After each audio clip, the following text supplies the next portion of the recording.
our communities by providing progressive talk radio for our audience. We strive to be an intersectional voice for the voiceless. As a Black-owned and operated station, we are committed to highlighting diverse perspectives and creating safe spaces for meaningful dialogue. We believe that everyone has something unique to bring to these political, economic, social, and cultural conversations, and we don't shy away from the hard conversations about current events. We endeavor to be a beacon of hope and understanding, while boldly challenging listeners to think more deeply about difficult topics that impact us all. With this in mind, our mission statement at KBLA Talk 1580 is simple: to create an inclusive platform that promotes civil discourse through honest dialogue and encourages personal growth among our listeners, so they can become the active agents of change. Our vision is to establish ourselves as the premier radio network with relevant programming across the beloved community, connecting people through shared experiences and collective power for lasting impact beyond these challenging times.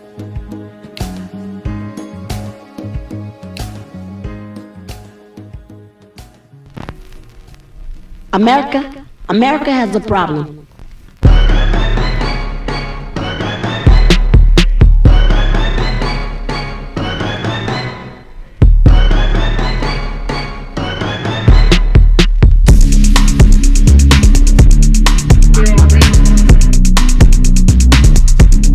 Heard you got that beat for me. Real love is deep for me. I'ma make you go weak for me. Make you wait a whole week for me. I see you watching, feeding. I know you want it, scheming. I know you need it, drug lord. You want it on you, don't I know you need Welcome. You are checking out RSVP with Jill Munroe here on KBLA Talk 1580. Welcome to day 3. What I promise you is I'm not going to count down every day, but right now I'm excited. It's new, so I have to give that to you so that you remember that we are brand new here, bringing you all new things. I am Jill Munroe. Thank you for checking in tonight. I'm excited to talk to you on my 3rd day here. So, before we get into the night, how are you? How are you feeling? How was your day? Day 2 of summer. Again, I seem to like countdowns and lists. You'll get used to that. But it is the 2nd day of summer. And last night on the show, our good question of the day was, what song makes you feel like summer? So we're still sticking with that theme. We're thinking about it. There's an actual good question of the day. I just want to put that out there just to see how you're feeling, see how you're vibing, and kind of set the tone for you for tonight. So I, once again, thank you for rocking out with me. I'm going to give you a rundown of what we're going to go over tonight. We have a guest in studio that I can't wait for you to meet. That's going to be really exciting. But first, we're going to get into the headlines, right? All of the trending topics, all of the hot news that happened today. So, first of all, today is the NBA draft. I know that is not important to everybody, but for the sports world, it means a great deal. So not only are we finding out who's going where and so forth, we're seeing who's attached, what they wore, and kind of setting the stage for the season. So later on tonight, we're going to get into what the new draft picks need to do and look out for in order to navigate the treacherous lifestyle of being a professional athlete and what they can expect. I got some situations that I'm going to throw out there and kind of give some examples of how they can avoid the pitfalls. And we're going to talk a little bit about that. We are also going to talk about that submarine. I'm sure you've heard by now. Rest in peace to the individuals that were on board. We won't get into should they have been there in the first place. We're just going to say rest in peace. It looks like the submarine exploded not too long after it was sent down. The Wall Street Journal said the U.S. Navy, a top secret detection system used to spot enemy submarines, actually first heard the implosion a few days ago. So in theory, they've had us paranoid, thinking about it for days, and they really knew what the deal was. Typical, but rest in peace to those that were affected by that.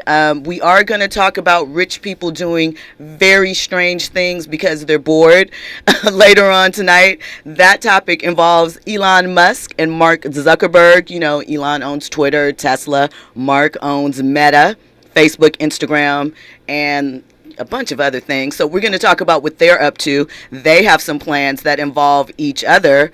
we're going to talk about the stepson of one of the billionaires that was lost at sea. He responded to Cardi B. Cardi B had a little bit of fever for him and something he did, and he had a response to her. So we're going to talk about that. We are also going to touch on the theory that the Simpsons know everything and predict these things in advance. So obviously there is a connection with the submarine there, but I am here to debunk that myth, and we're going to talk about it. Also, today is the 19th anniversary of the film White Chicks. So we know that that is a classic, well, a cult classic, shall we say, a film that never could get made in 2023. We're going to talk to our guests about that type of subject matter and things along that nature. And I'm going to tease my guest. My guest is from the CEO, president, you know, the everything, the boss chick of Mills Avenue Media. She is a showrunner, a director, a writer, a creative, and an LA native, which is very important to me. You're going to get to know that about me. Tiffany Mills is coming up when we come forward. We're going to talk to her, get to know her a little bit, talk about her career and what she does behind the scenes as a Black woman leading the way. And we're also going to talk a little bit about Berry Gordy. Now, we know Berry Gordy is the classic owner of Motown Records. Not anymore, but, you know, he started it. Technicality, you guys know what I meant. Anyway, we know Berry is very serious about his reputation and how he is presented. So he has filed a $10 million lawsuit against someone. So we're going to get into those details as well. We're also going to talk about, listen, I told you, I have topics for you tonight. I have topics.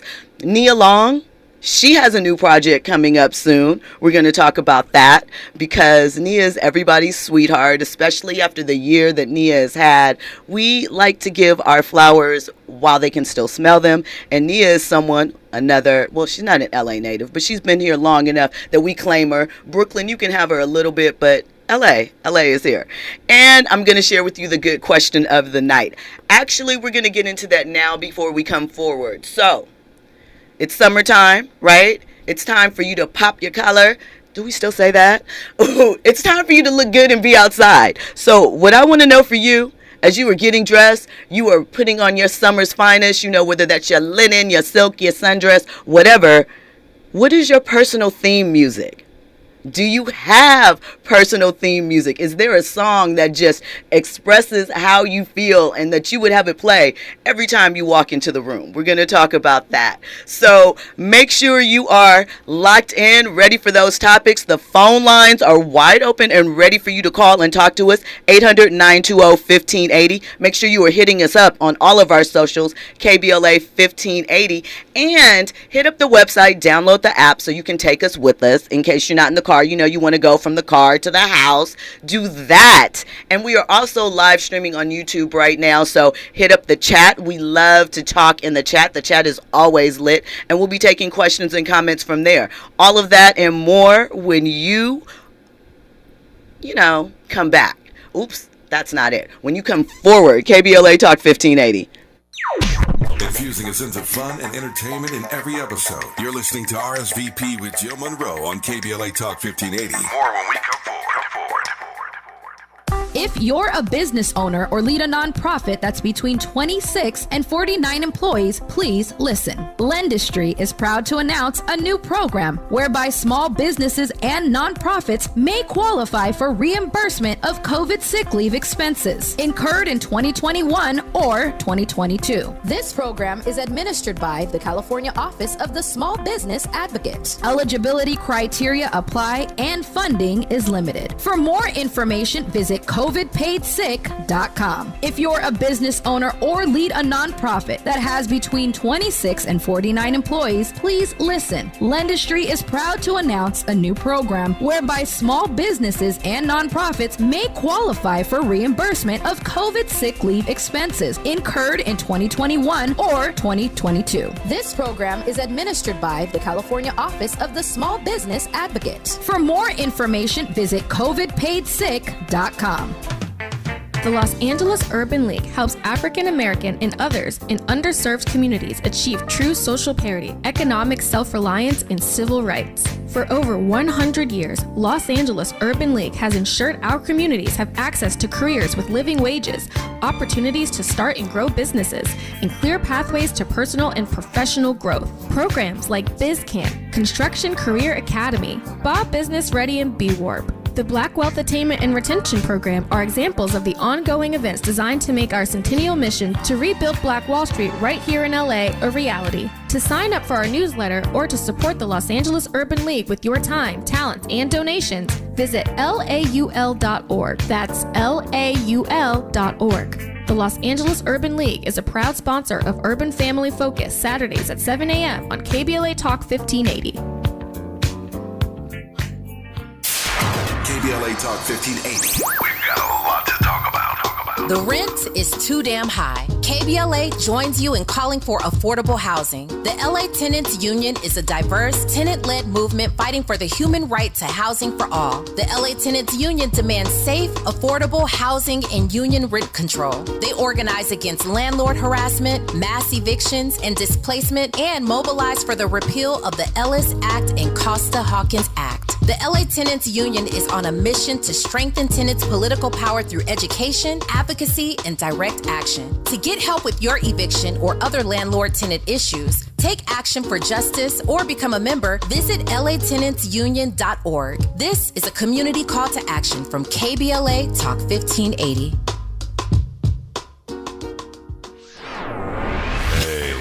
Keeping you informed, entertained, and always ahead of the curve. This is RSVP with Jill Munroe on KBLA Talk 1580. Hey, it's Jill Munroe. You are checking out RSVP live on KBLA Talk 1580. So I teased my guest, Tiffany Mills. I told you that she is a showrunner. Let me give you the rundown because I need to give her the proper introduction because this is an amazing woman. Seriously, I'm saying that. But she is. I've known Tiffany for a very long time. We used to work together. We'll talk a little bit about that. But Tiffany is a storyteller. She has passion for creating captivating, unscripted narratives. She's led a dynamic and impactful 20-year career. Her credits range from the Facebook Watch series Yara Shahidi's Day Off, Netflix's Rhythm and Flow, I believe that had Rick Ross, Cardi B, dynamic piece of work. I think T.I. as well. I think T.I. Yeah.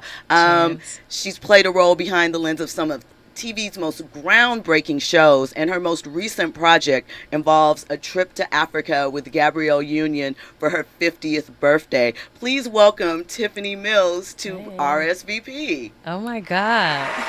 Thank you. Oh. This is amazing. Congratulations. Thank you so much, Tim. Yes. So, a little backstory. Tiffany and I used to work together at BET a number of years ago. No, what was that, 2007? Yeah, like 2007. About 2007. Mm-hmm. Our cubicles were right next to each other. Yes. We used to talk to each other through the cubicles. We used to share music because, let me tell you, Tiffany is one of my favorite people to get music from. That's how I feel about you. Right. And to go to a party with. But let me tell you the setup really quickly to understand a little bit about our friendship. So Tiffany is like my favorite person to be at the club because she turns up. We have a good time. She doesn't leave the dance floor. You know, we're going to have a nice night. So we share music, as we just explained. And at this time, this was before Apple Music was Apple Music, it was iTunes. Yeah. And so, you know, whatever the process is, you have to authorize computers and all of that stuff. So I took my time, and took all of my CDs, and I had an extensive CD collection. Yes, you did. All of them, and uploaded them to my computer, you know, like a person should. And I wanted to share my playlist that I had made with Tiffany. Well, for whatever reason, iTunes didn't allow that. So it locked us out, wouldn't let Tiffany play the music. And then wouldn't let me access the music anymore, so I lost all of that music, but not the good times and memories that came before that. Listen, and I would call you and ask for your password. Do you remember that? Like, Yes, can you give me the password yes. again? Because I can't get to this playlist. I can't get to this music. And back in the day, people didn't really share their playlists like that. So their songs, like you were very generous with your songs. We were trendsetters. We Yeah. set the tone. That sounds familiar. So I want to go back and talk about, you're an LA native. I'm always going to shout that out right here. Not too far from here. Grew up in Gardena. Yes. You know, shout out to Debbie and Ray. Hey, Those what's are up, Tiffany's Deb? You parents. We listening, love girl? them. Tiffany also went to Hamilton High School, as did I. We weren't there at the same time, but it's okay. Yankees for life, performing right. arts. That's right. You know, there's a lot of prestige and talent that comes from that school. Mm-hmm. But I want to talk about your entry into the entertainment business. I also can't forget to shout out Clark University, That's right. where Tiffany graduated from. So Yeah, shout yeah. out to all you, you know, Clark people, you HBCUs. We out You here. are It's a lot tight-knit, of you Clark out Atlanta there. people. I mean, don't you Especially guys have in LA. socials in LA? Like sometimes. Yeah, And- we out here. but you don't live here anymore. But that's a conversation for another day. You visit. Yeah, I'm here a lot. You have though. work here. Yes, I'm here a lot. So let's talk about that. How did you end up working in entertainment, especially behind the scenes? Yeah, you know, when I was at Hamilton, we were ditching school and going to be in music videos. Right. So For we sure. were like the extras in the videos. We weren't trying to be like the main feature or anything like that. Just go be on set, hang out with the homies, get your $50, $75, maybe $100, Maybe. a free lunch, you know, be on some Hollywood stuff. It was a lot of fun. So that was my first real exposure to what I felt like was being on a real set. And so then I was just like, okay, I got to do this. And then I went to Clark Atlanta, you know, and got into TV there and started producing my own music video show, which I still don't know how we were doing that, how we were finding the resources, and interviewing like A-list talent, like Ice Cube, 50, like good folks.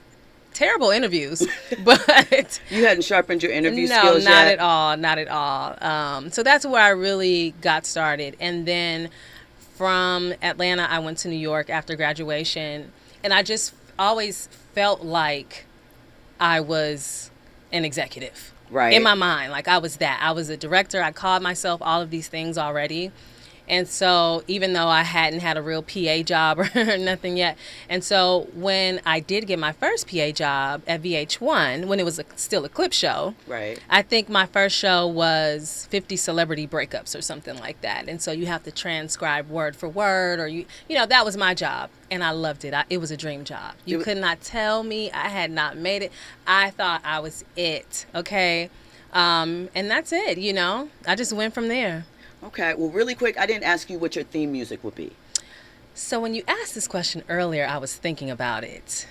And the first instrumental that came to my mind, start with an instrumental. it would be an instrumental, not the words for this song. Okay. But definitely the instrumental would probably be Sex Shooter. Okay. You know, I just want to hear, Apollonia. you know, I need to hear Yes. that Apollonia when I'm like getting dressed, getting fly, walking into the room. That's a scene setter. Yeah. I agree. For I sure. agree. For Okay. sure. Yeah. So, talking a bit about the industry, you have seen a lot of changes. You worked on the early Keisha Cole shows. Mm-hmm. That was an interesting time. That was an interesting Yes, set it to kind of go through. We've heard people have talked about Keisha and her lateness, her difficulties, which she seems to have overcome. And I guess we'll see. She has a Lifetime movie coming out soon. But talk about the challenging aspects of working with production when it's unscripted. We know scripted has a certain set of challenges, but what are the sort of obstacles that come when working with talent, especially talent, musical talent that is used to being the carpet being rolled out a certain type of way, and it kind of rolls differently when we're talking about TV? Yeah. I think you just have to be a different kind of person to produce that TV. I don't know what switch I flip inside when I do those type of shows. And it took some training because, you know, at the same time as like Keisha Cole was having that show, I was around that same age. So I may be just as feisty as you are, you know, Right. learning how to navigate that space. But What I like to do is challenge a lot of these people, especially my A-listers that step into the unscripted world, just to be producers themselves and just remember who they are trying to connect to, right? Like, remember why you had the thought to do this show in the very first place. What was it that made you want to have this show? Okay, now this is the work. Now this is how we do it. That's pretty much all I can tell you. And some days folks show up to work and some days folks don't. And some days, because of their celebrity and living in this fishbowl, it's hard for them to show up to a job when they are in that reality space. And I'm just the type of person that gives grace there. I just understand it because I see what they're dealing with in their real daily lives. And I try to protect them as much as I can with being in that space. And a lot of producers don't even think like that. And that's fine for them, but that's not fine for me. So, I've seen some people in their very raw moments, right? So you just have to respect them in that space. But so given that, being that you're a black woman, you were a young black woman when you started out, and like you said, some of these, in theory, this could be your homegirl, this could be somebody you're going to kick it with, but you have to guide them and you have to talk to them and sort of set the stage and lead the way. And that can be difficult sometimes for people to feel as though they're being told what to do, or that, someone with that much youth on their side shouldn't have authority over them, and they don't even really understand the process. So what was that like for you? Because a lot of the situations that you were in, you were the youngest person on set, one of the only black females sometimes, even when even when we worked on black productions, interestingly enough, there weren't a lot of black women behind the scenes. So talk to me a little bit about that and what that experience was like. Man, let me tell you, I just am just so thankful for the way that I was raised and that I know myself and that I care enough about my people to sometimes just try to protect them from certain situations, because there are a lot of people controlling the narrative behind you. And a lot of times, and it feels like if I just look over my career, not so much now, but most of the time coming up, you're pushed out front as the black face or the woman face or the young face, but most of the time they definitely need the black face. And before 2020, they would just tell you, she's black, you're black, you need to go talk to her. What is she saying? I don't understand. What does this mean? What is this about her hair? What is that? Why is she complaining? Why is she complaining? Yeah. So you mentioned 2020, and obviously a lot of things have changed since then. That was called the year of the racial reckoning. And we're seeing sort of a whiplash, a boomerang effect of that now. So for you, what has been the difference in pre-2020 work and then post-2020 work? Post-2020 work, actually, I'll start there. I am having a meeting like once a week. And I love it. Rain down on me, God. Okay. And a lot of the conversations, a fraction of the conversations that I have had have been with people that I've always been right here. You are just now paying attention. So, and I've always had these skills and so on and so forth. You're just now paying attention for whatever reason that you now have to pay attention. Okay. Yeah. So your most recent project, and we're going to get into some other things about the industry, but I want to talk about your most recent project on BET Plus involving Gabrielle Union. Share a little bit about that and what that experience was like.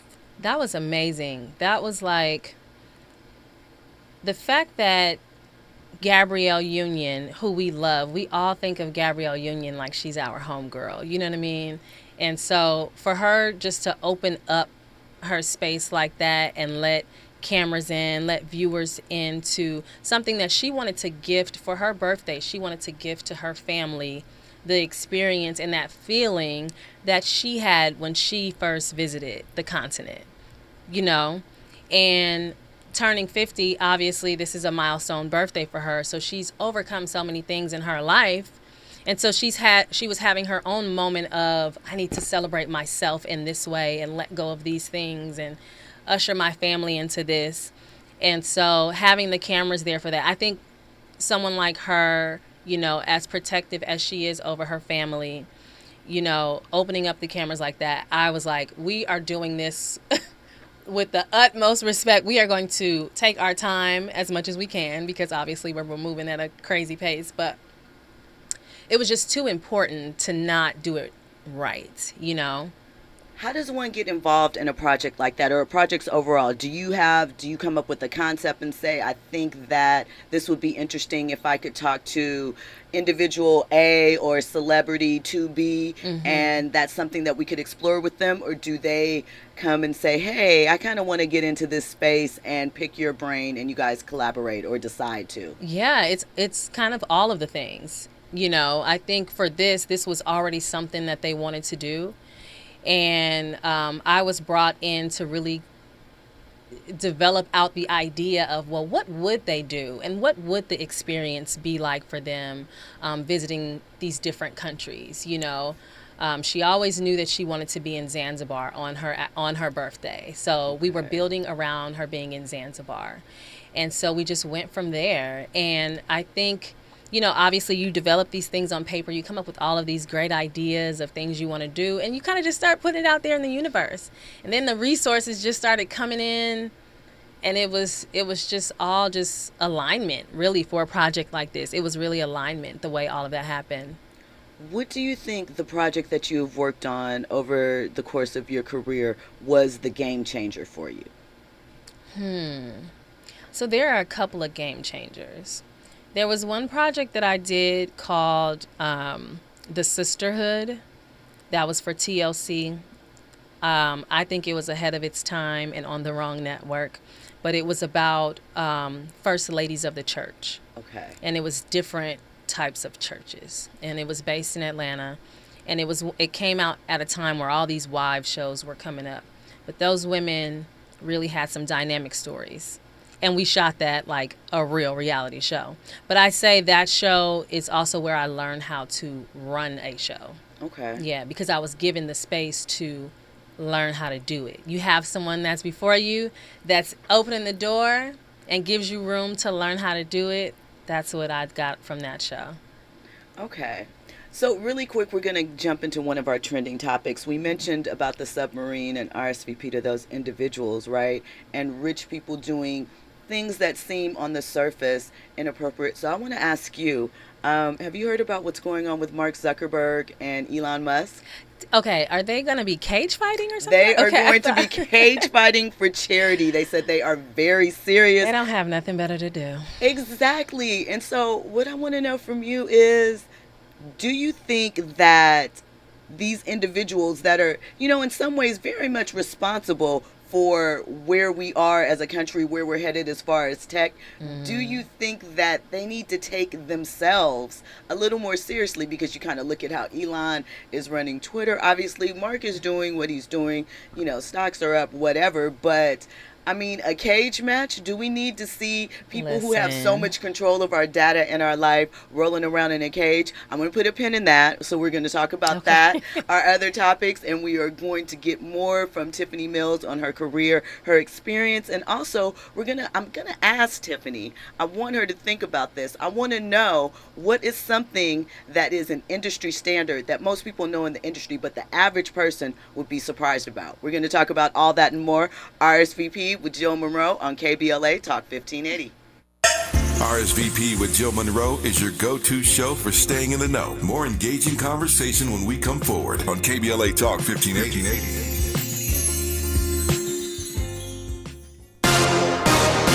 I'm Julius White. Here's the latest from the Black Information Network. The father and the aunt of New York Congressman George Santos have been revealed as the ones who secured his $500,000 bail.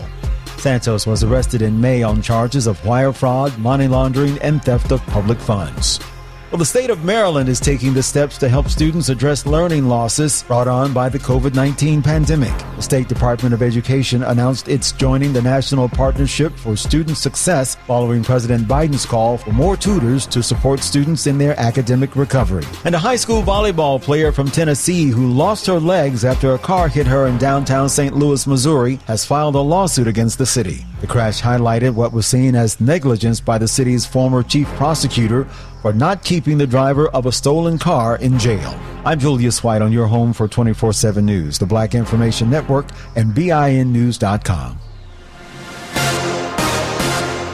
Need an accident attorney by your side? All you got to do is call the Accident Guys. Injured in a car accident or at work? Call the Accident Guys, because unlike other firms, an attorney will negotiate your case, not a paralegal. KBLA Talk 1580 is dedicated to empowering our communities by providing progressive talk radio for our audience. We strive to be an intersectional voice for the voiceless. As a Black-owned and operated station, we are committed to highlighting diverse perspectives and creating safe spaces for meaningful dialogue. We believe that everyone has something unique to bring to these political, economic, social, and cultural conversations, and we don't shy away from the hard conversations about current events. We endeavor to be a beacon of hope and understanding, while boldly challenging listeners to think more deeply about difficult topics that impact us all. With this in mind, our mission statement at KBLA Talk 1580 is simple: to create an inclusive platform that promotes civil discourse through honest dialogue and encourages personal growth among our listeners, so they can become the active agents of change. Our vision is to establish ourselves as the premier radio network with relevant programming across the beloved community, connecting people through shared experiences and collective power for lasting impact beyond these challenging times.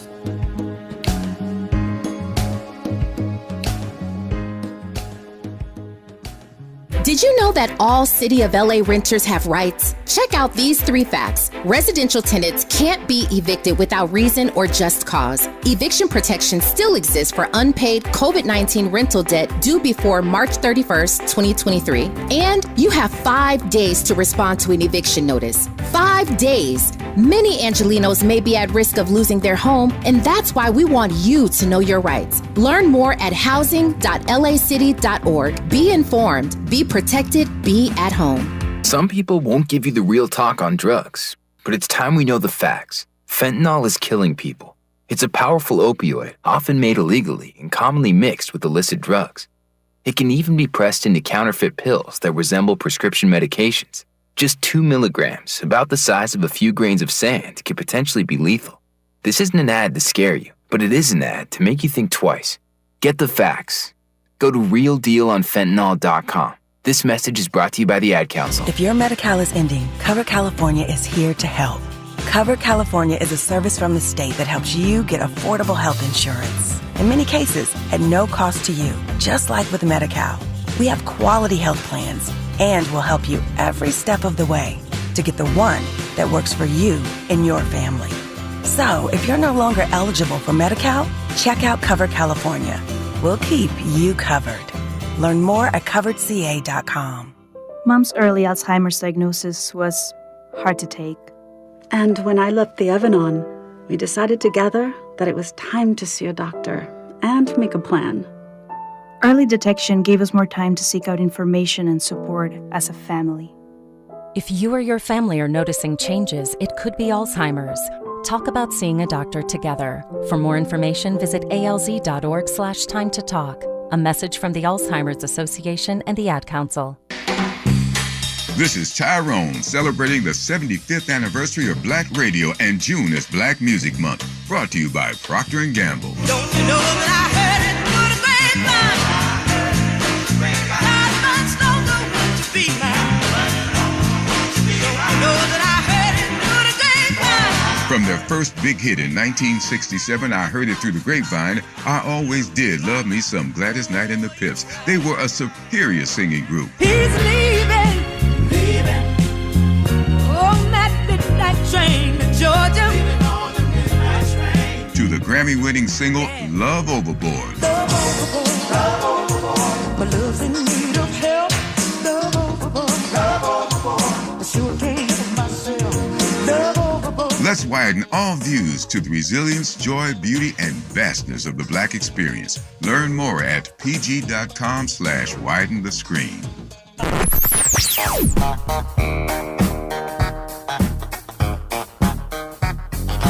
This is KBLA Talk 1580. Talk radio. That's music to your ears. unapologetically progressive. KBLA Talk 1580. Curating the most compelling stories and delivering them straight to your ears. You're listening to RSVP with Jill Munroe on KBLA Talk 1580. I have a funny Apollonia story. When I do. For what I used to go to this private school, right? And Apollonia's brother went there as well. And I don't know what type of time they were on, what was happening. We came back, we had some type of assembly, and they had Apollonia speak to us about positivity and being a success in life. Just because she was Apollonia, like. But you still remember that to this day. I do still remember. I don't really remember what she said, but I remember. I'm like, why is that? She had her hair in a braid, and she had these Ray-Ban sunglasses on, and we were standing out like in the yard area, and Apollonia was talking to us. It was like crazy. I don't know. I do remember it. I also met Vanity like a year before that because my classmate lived in the same building as her. We met her at the park at a barbecue. That's a story for a night away where we can talk about some things. But anyway, shout out to Denise Matthews, rest in peace. I love her. And shout out to Apollonia too for Tiffany's theme music. Yes. So really quick, we were going to get into, I asked you what is an industry standard or practice that is familiar to you, but to the average person might be sort of unheard of or new. So what did you come up with, Tiff? Well, I mean, we talked a little bit about the whole reality scripted versus unscripted. Well, let's go into that. What is the difference? Because, again, you have been in the industry for a nice amount of time, and reality television has changed. There's a difference between a reality TV show and a docuseries. I would say, like, maybe Zeus. You see more reality TV shows and docuseries are kind of what you do. So can you explain what the difference is and how the evolution of such has happened over these past few years? You know, it used to all be the same thing. And then suddenly reality TV became like a bad word. And so then we started saying unscripted. So unscripted, I think everything falls under unscripted. That's documentaries, docuseries, game shows, all that type of stuff, reality TV. But a docu-series is basically like if you take a documentary and you break it up into episodes, you know, and you make a series out of it. But is it different in tone for you, or do you think that the way that it is presented and the story comes out differently or comes across differently for the audience? I think so. And I think so mostly because we have now made a difference between reality shows and docu-series. Whereas before it was just all the one thing. But when I approach a docu-series, I approach it like a documentary. Like I want to get in there. I'm having dinners with you and the family ahead of time. I want to get on Zoom, Skype, whatever. I'm calling, you know, because I want to know who's invested in this with whoever is making the decision, right? So let's say the head of a family series, you know, the dad wants to do it, whoever the dad is. I'm staying in there talking to the dad, getting to know you, and I want to get to know the wife, and I want to get to know the kids, and I want to know why we're doing this. Whereas a reality show, most reality shows, it has a bit of a format to it. So we're kind of fitting into a bit of a box, right? Sometimes that'll happen with even like some of your wives' shows.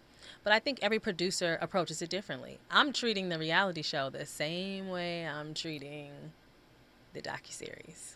So who are some of, when you were coming up, or just in general, some of your favorite showrunners and producers? Oh, my God. So Leola Westbrook, of course. I worked with her a bunch of times. And on what? You got to share. Well, she is the one that gave me the space on the show, The Sisterhood, to kind of like learn how to show run. But we started working together at MTV in Buena Murray doing the Real World franchise. But she always shows up to work as herself.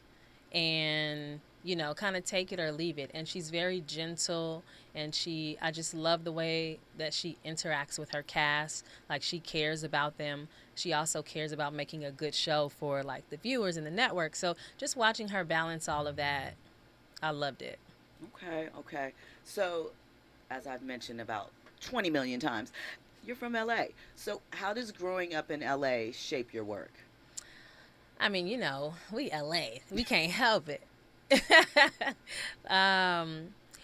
When I'm doing shows here, like it's something that's like set in LA, based in LA, it is very important that it's authentic. Like, you know, we shot a lot of rhythm and flow here, and some of the contestants were from here, so we wanted to see real parts of LA when we were showing it off, and not for nothing, not to just be showing it, you know, like we're not just gonna show the swap meet just because that's what y'all think of when you think of LA or hip hop. Like, we're gonna be on certain blocks because that's what makes sense for LA. So do you think that there is the obligatory palm tree scene, there is lowriders, yeah, and a beach shot, right? Yeah, Those yeah. are the three things that you're gonna kind of see and cover when you're talking about LA.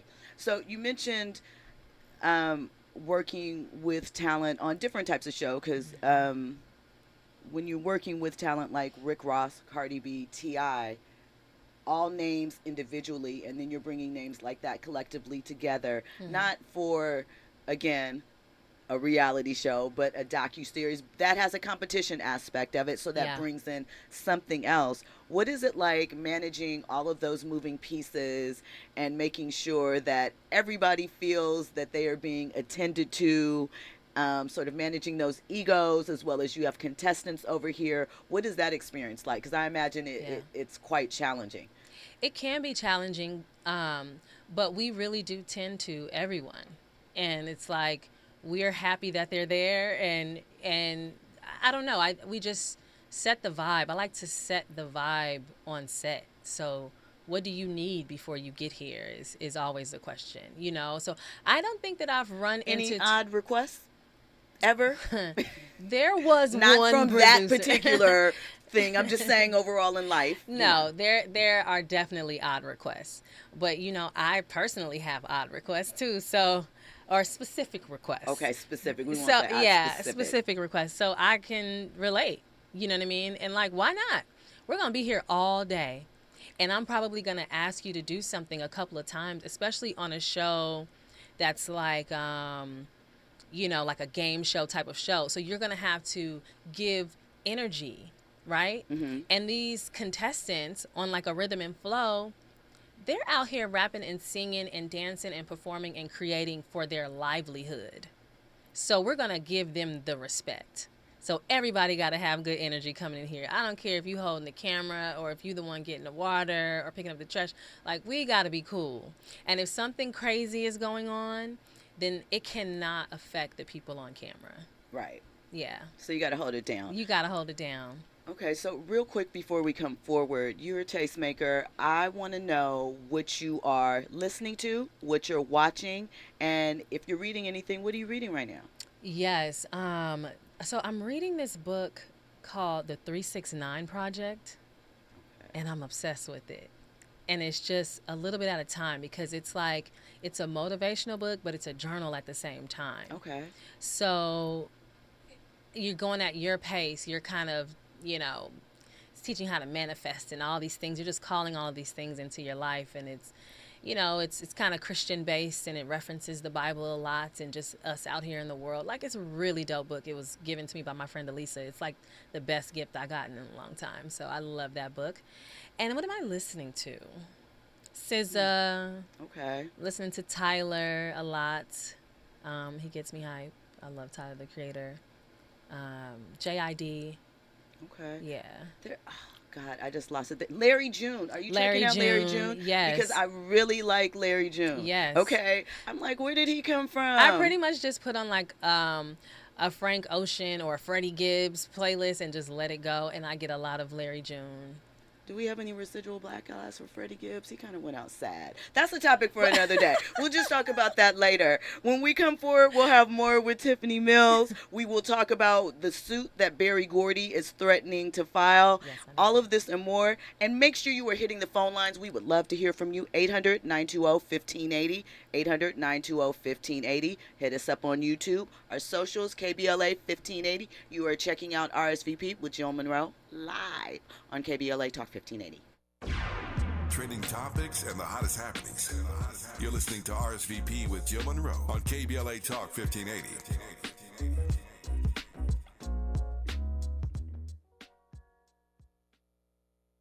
Hey LA, I'm Pastor Xavier Thompson inviting you to join us for a special night of compassion and community rally for Dr. Mark Ridley Thomas at the Southern Missionary Baptist Church, 4678 West Adams Boulevard in the city of Los Angeles, Friday, June the 23rd, 7 p.m. This will be a time for the community to undergird Dr. Mark Ridley Thomas and his family as we approach the upcoming court hearing, which will determine whether or not he gets a new trial. We are urging all constituents, supporters, partners, friends, and well-wishers, those who seek justice for this courageous champion of our community, to join us Friday, June the 23rd, 7 o'clock p.m., the Southern Missionary Baptist Church, 4678 West Adams Boulevard. Let's encourage Dr. Mark Ridley Thomas with our presence, participation, and our prayers. See you there.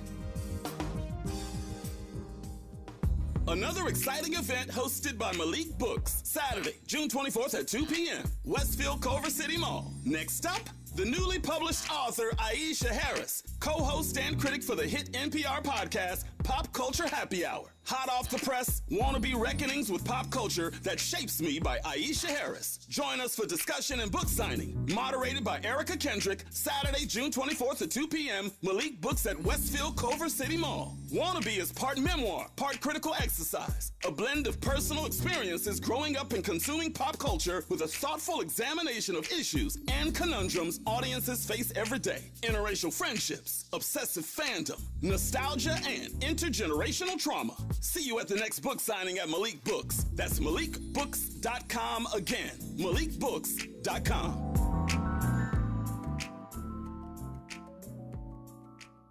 The pandemic may be over, but many Angelinos could be at risk of losing the place they call home. It's important to know your rights as a residential renter in the city of LA. Did you know eviction protection still exists for unpaid COVID-19 rental debt that was due before March 31st, 2023? And that you have 5 days to respond to an eviction notice, also known as an unlawful detainer. Learn more about your rental rights at housing.lacity.org. Be informed, be protected, be at home.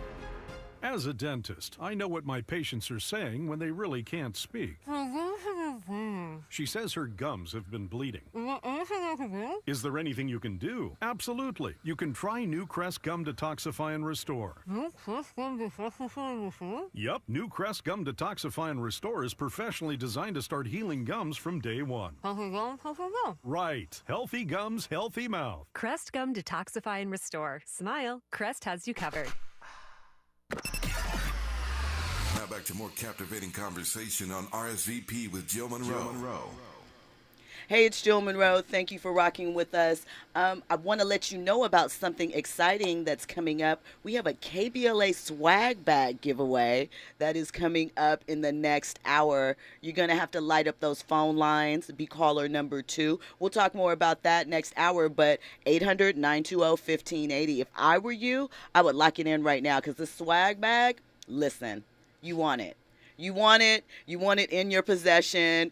It is going to be something that you are going to want to show your future generations that you were a part of something, right? Right. Okay, so really quickly, I have to share something amazing that just happened in the studio. So I just got flowers. If you're on the live screen, check it out from Lyle. He brought me flowers to commemorate my first week here. I am so excited, so thankful. I mean, oh my God.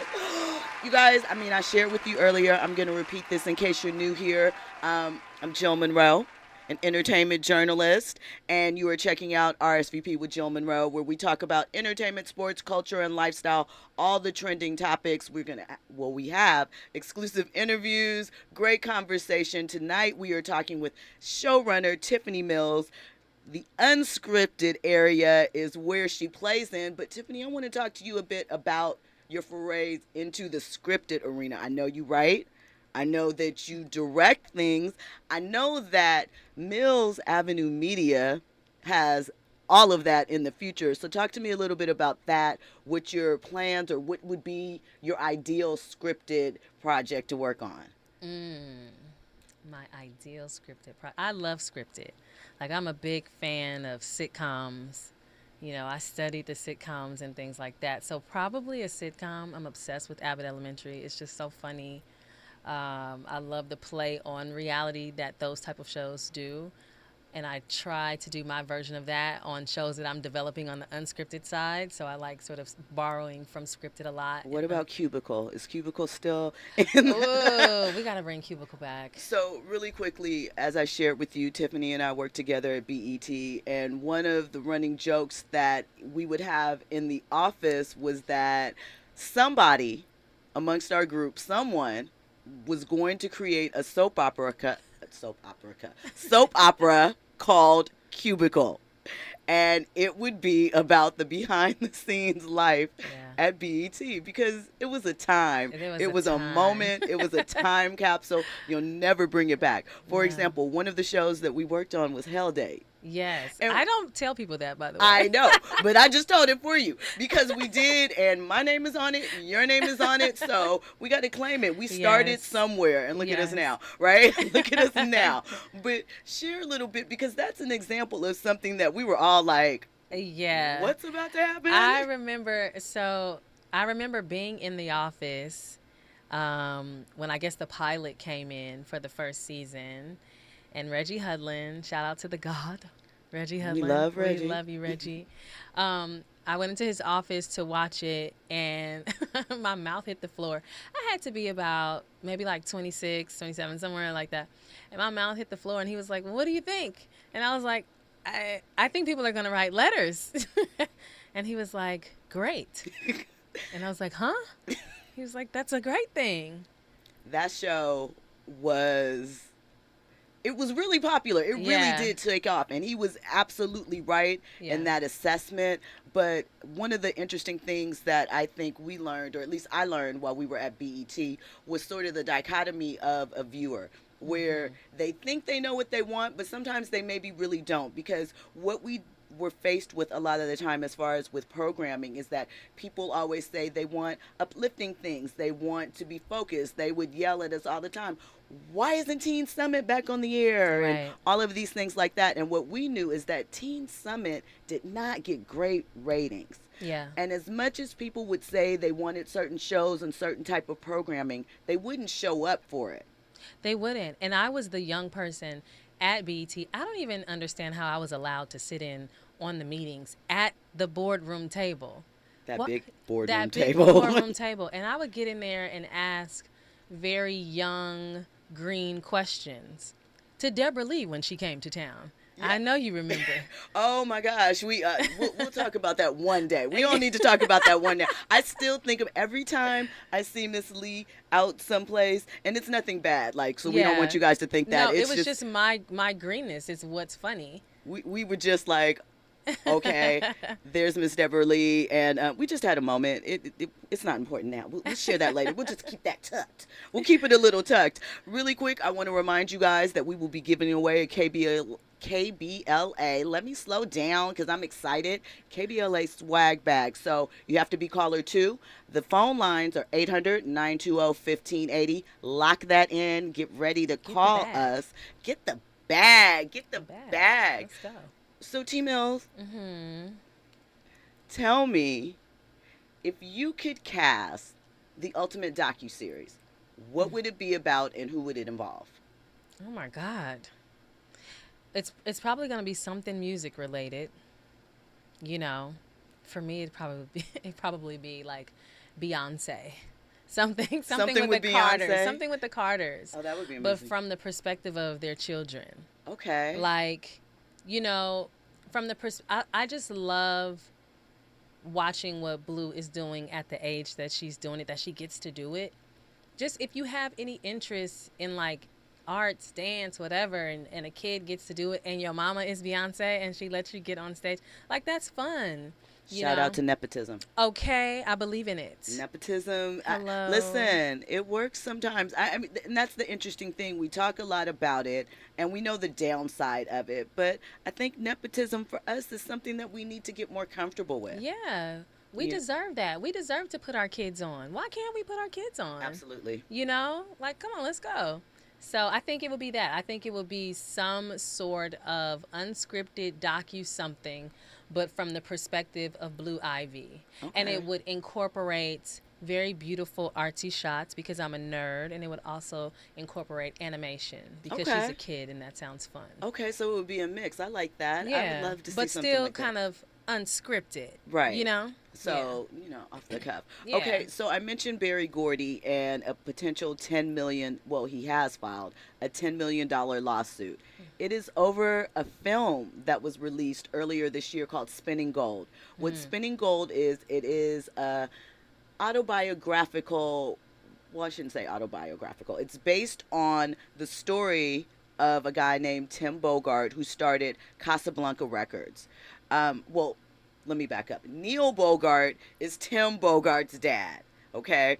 Neil started Casablanca Records. It was a 70s record label responsible for Donna Summer. Parliament was on that label. Gladys Knight and the Pips moved there at a certain point after they were on Buddha. And basically a story about his life and how he sort of created the not created the disco movement, but was like a larger than life factor in it. He also had Kiss, he blew Kiss up, all of these different things. And so in the film, it is alleged at one point that Berry Gordy created a narrative. Well, okay. Let me back up. I'm trying to say this carefully because I don't want any. Allegedly. I don't want Everything the smoke. is alleged. Everything is allegedly. This is not real life. So, in the film, it is alleged that Berry Gordy put a hit out on one of his contemporaries because he, was having some shady business dealings, and they're implying that this is how Mr. Gordy did business on the regular. And Berry Gordy is like, not one part of it is true. And Neil Bogart's son, Tim, is like, every bit of it is true, even the parts of it that aren't true. So, and that's something that Neil used to frequently say. And of course, the 70s was a wild time and such. So we're going to see what comes down the pike with Berry. My money is probably on Berry because, like I said, he is very meticulous about his reputation. And people that take themselves seriously in that manner usually have the backup plan to make sure that you're not going to play with me. Right. They don't want the smoke. And Mr. Gordy has been in this industry for 60 years at this point. Wow. I mean, God bless the dead because Neil Bogart has passed away. But tighten up, stick to your story. Just kidding. When we come forward, we're going to give away the KBLA swag bag. We're going to have a little more with Tiffany Mills and her exciting career. And we're also going to talk about the NBA draft. We're going to give you a little bit of tips and tricks that we think the new draftees should follow, a little bit of instructions, a little bit of guide to the life of a professional athlete. Yes. I think they need it. Zion and Ja are examples of why. When we come forward, we'll have all of that, plus more trending topics, and, of course, me, RSVP with Jill Munroe, 1580 Talk. I'm Julius White. Here's the latest from the Black Information Network. The father and the aunt of New York Congressman George Santos have been revealed as the ones who secured his $500,000 bail.